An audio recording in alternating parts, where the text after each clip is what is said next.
Hey y'all, it's Jazzy Jazz and we are back with another video. I'm so excited to share this subject with you all on how I manifested a Maserati Ghibli.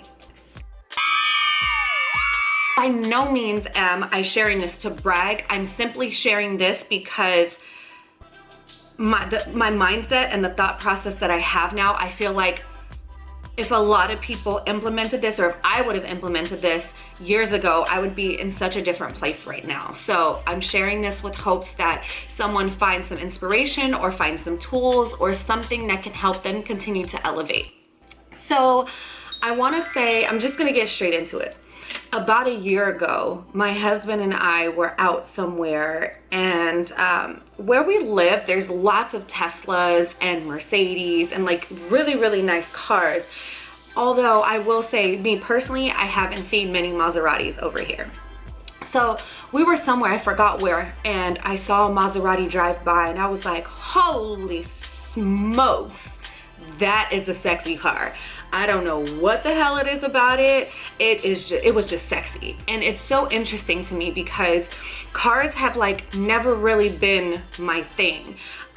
Every car I've ever had has had at least 75,000 miles or higher. And so I've never been really a car girl. Thank God, knock on wood, every car that I've ever purchased has been used and I've never had any major issues with it. I typically get new cars every 3 to 4 years anyway. So, I mean, as long as you keep up the maintenance, most times used cars, if you're getting them from someone that you trust, then you're likely gonna get a good car. But I mean, it's a gamble. You could get a new car and have issues and have to do stuff to it anyway. I saw that car and was like, wow, that was sexy. I'm gonna put that on my vision board. So my husband and I actually, a couple weeks later, ended up doing like a vision board thing together. We just bought a ton of magazines and had our laptops open. So like anything that our heart desired, whether it was our 1, 3, or 5-year goal, we were putting on that vision board. So I printed out lots of things. I have a few businesses that I want to grow, and I'll be sharing that with you guys in another video, but businesses that I have, that I own, that are growing, my goals for those, different places I want to travel, things like that. That's what was on my vision board. And so I just so happened to find a photo of a Maserati. So I pasted that sucker and slapped it right on my vision board. So fast forward. Now, prior to wanting that Maserati, there was an ML350 2009 Burgundy Mercedes SUV that I wanted. Very specific because that was the year that they made the Burgundy one. It was beautiful, and I'm so into SUVs. The last couple of cars that I've had have been SUVs, so I love them. They're my thing.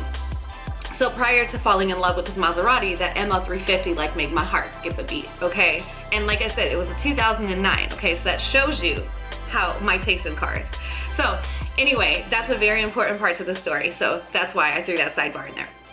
So fast forward, this last year, I've been excelling in my real estate career, and everything that I get, there's a goal behind it. So like if I want something big like a trip somewhere, then I'll tell myself, okay, you have to close X amount of transactions or make X amount of things happen in order to go on this trip or get whatever it is that I set out for, right? And I always write things down. So that said, I've been so focused on excelling in real estate and building my brand in a couple of other ways.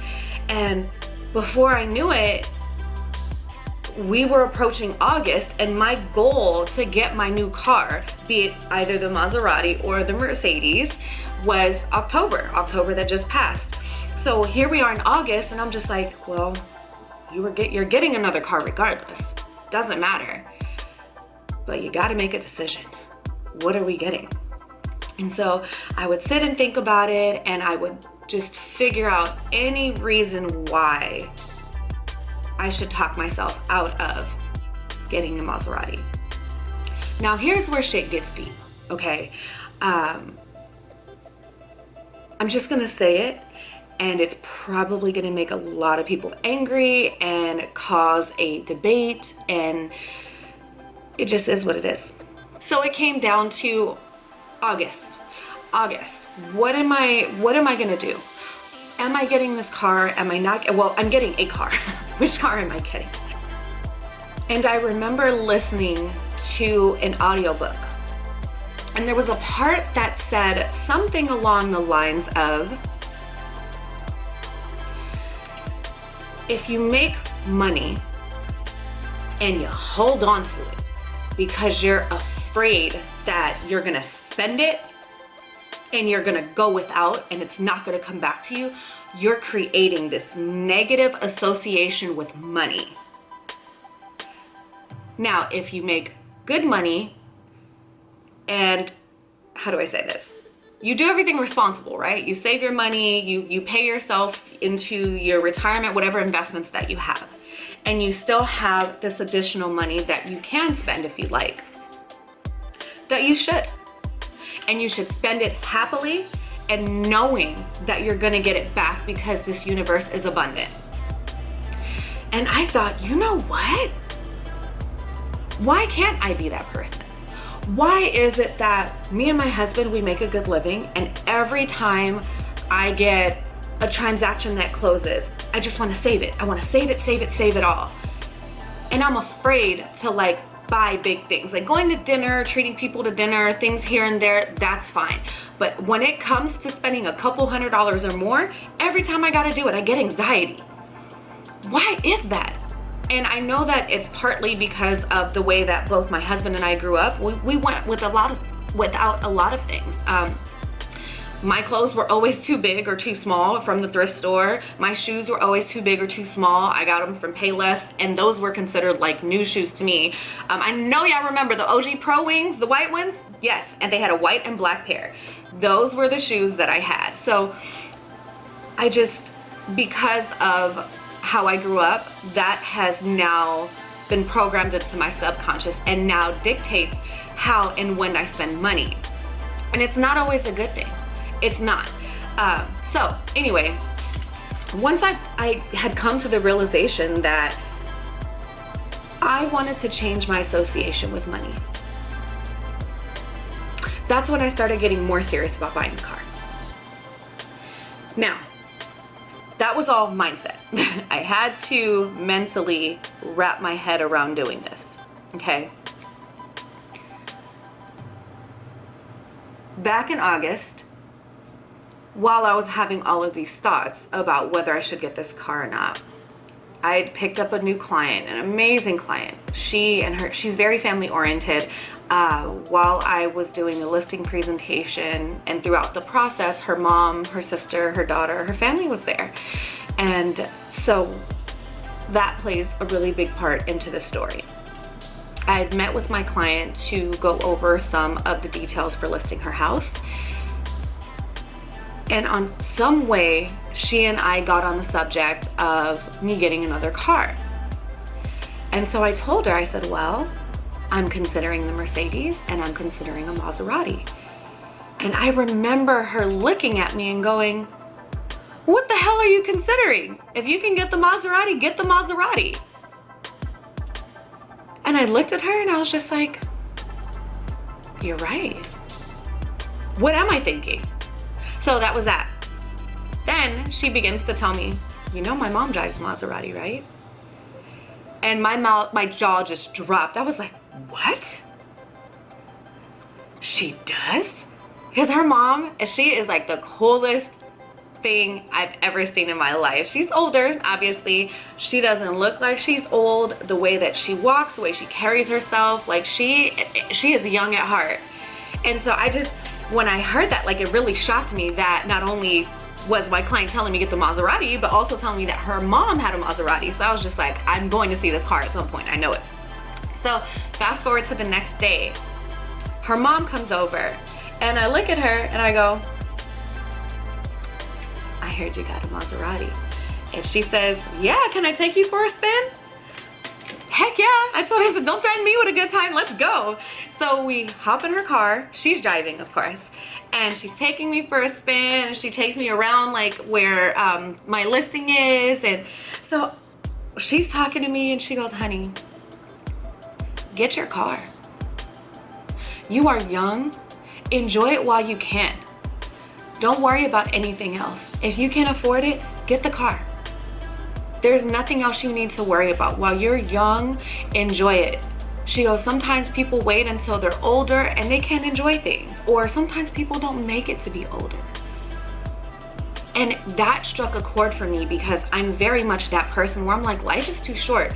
Every single day that I am alive, I'm interacting with people in such a way where I'm always telling them I love them. I'm always sharing love with people. Like, people that know me in real life, I'm very loving. I'm always that person that's hugging someone or like giving my girls a kiss on the cheek, telling them how beautiful they are, telling them how much I love them. Like, some stuff happened to me and I just know that we're here as humans to, okay, this is getting off subject. So I'm that person. And so she was right. Everything that she was saying is how I live my life. So why was this damn car such a big objection for me?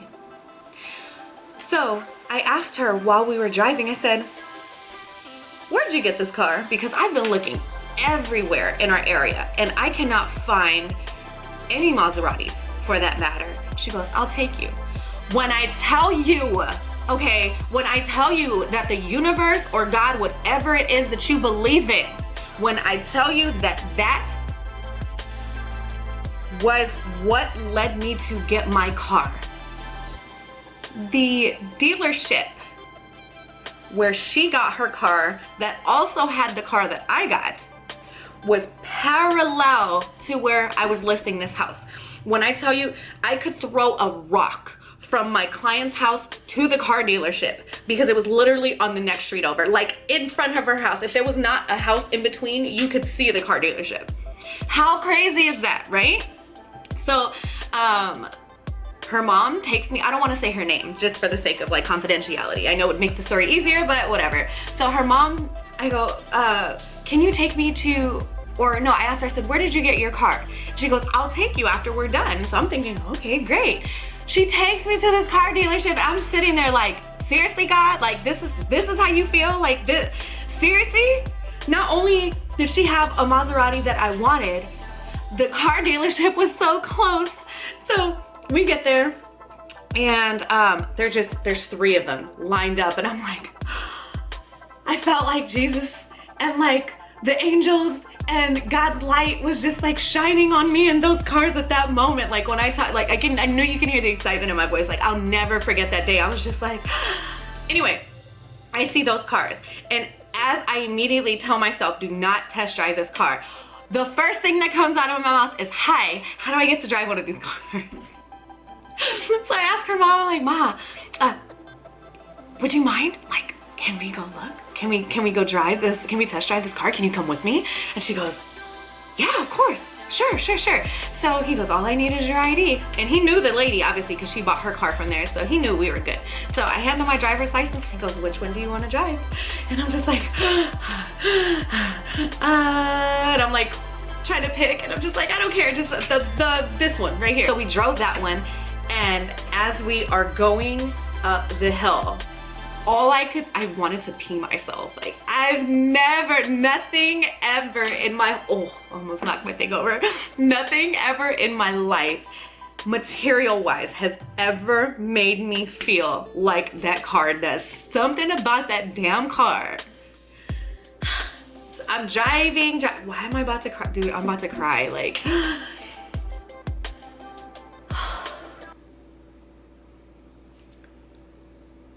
I think I'm just so thankful for the car. I'm so very, okay. I can't cry. Okay, so I'm driving this car and in my head I think, this is a beautiful color, but this is not the exact model you wanted. So don't fall in love with it. But the color is sexy. Quattro Porte is the one that I wanted.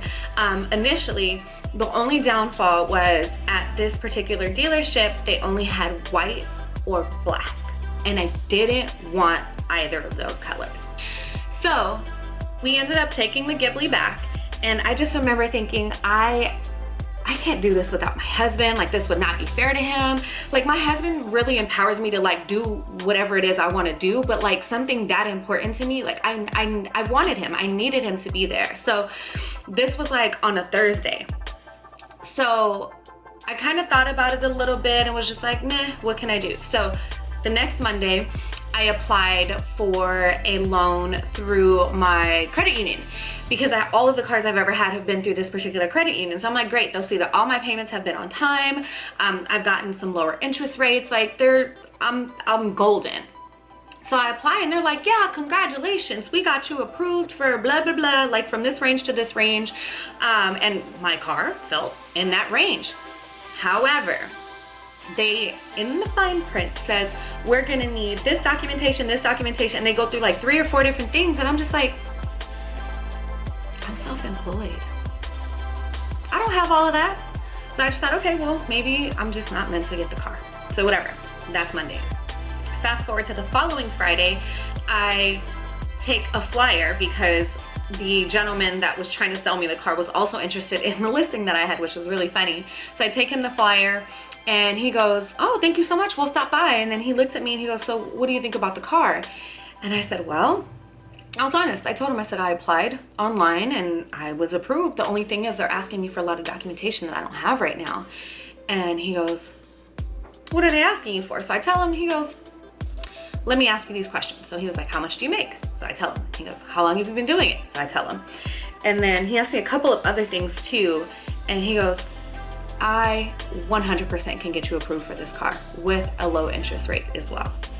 And I look at him and I'm like, so when you say you got me, like, what does that mean? Like, am I gonna have to put half the amount of the car down? Like, what does that mean? And he was like, nah, I got you. I'll get you approved. And I said, well, I'm not doing anything today. I wouldn't do anything without my husband. So let me think about it. And if I am 100% gonna do this, I will be back tomorrow morning with my husband to test drive the cars and we will decide which one I want and we'll go from there. So I talked to my husband about it on that Friday and I looked at him and I go, I think I really wanna do this. He goes, okay, well, I'll go with you tomorrow morning. I said, but here's the thing, like, I don't want to have him run my stuff tomorrow. I don't want to test drive the cars tomorrow and then have him run my credit again only to find that he needs the same thing that the credit union needs. And so my husband goes, yeah, that's understandable. So I said, I should just tell him run my credit right now, huh? He goes, yeah. So I called the gentleman back. I'm like, hey, I'm interested in the car. If you can get me approved, it's likely I'm going to get it tomorrow with my husband. And he goes, all right, give me 30 minutes. He calls me back. He goes, done. And I'm like, what does that mean? And he was like, I got you approved. I don't need any documentation from you. If you want your payment to be lower, then you can bring me a down payment. And he gave me like 3 different increments and told me like what my car payment would be based off of that. And I was just like, what's the catch? What else is there? Like no. It can't be this easy. And he goes, sure it can.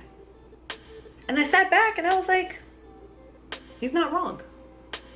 Why does everything have to be so difficult? You know what I mean? Like you know how some people say, I worked so hard and everything just, you know, I had to do this and had to do this and had to do this to accomplish this. And why when things fall into place easily, we question it. But when we have to struggle to get something, we're like, oh, we worked so hard for this. So he was just like, come down tomorrow if you're interested. You can drive off the lot with your car. So I hang up and I go tell my husband and he goes, great. We'll test drive the cars tomorrow, see which one you like. And I was just like, okay, great. So Saturday morning comes and this is the day of my open house. Mind you, I have to have my signs up by no later than 12:30. And the car dealership didn't open till like 9:30 or 10 o'clock. Like they open at 9:30, but he was like, just come at 10 so we can make sure that like we're up and running, everything's good to go. So we get there like 9:59. And so I'm test driving.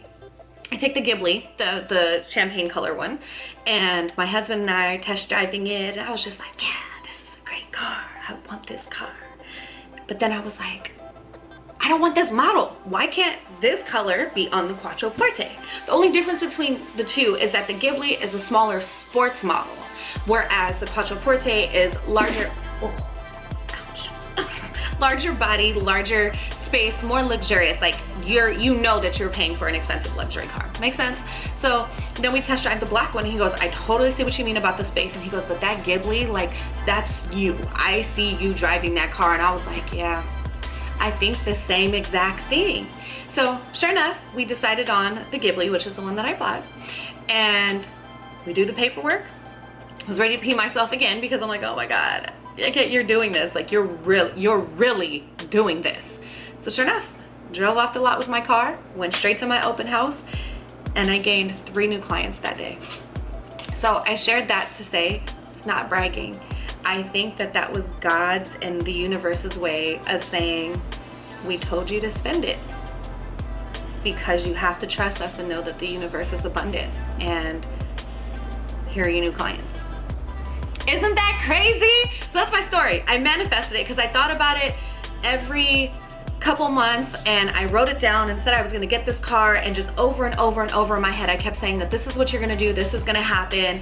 And even though I was scared, I was still subconsciously telling myself I was gonna get the Maserati. And then ironically, how is it that by my due date, I got my car a month earlier than my due date, because God trusted me with and carried me through the entire process.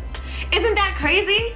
So I shared all of this to say, if there's anything in this world that you desire material wise, and you give back to your community, you're saving, and you're doing the best that you can to be a good person, go get it.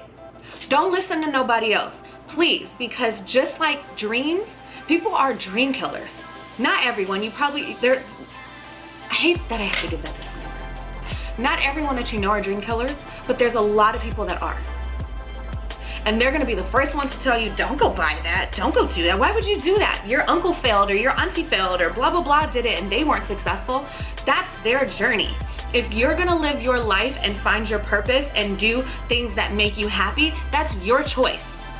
Stop letting people talk you out of opportunities. Stop letting people talk you out of things that you want. If there's anything in this world that you want, you go get it, and F what everybody else is saying. Don't let anyone deter you from what your goals are and what your dreams are. If you feel like you're constantly getting negativity from the people around you, you are around the wrong people. And I can guarantee you, the more that you are committed to your dreams, and the more you're progressing, and the more you're gaining and achieving those goals, your circle goes from this to this. Bet you $5. And it's okay.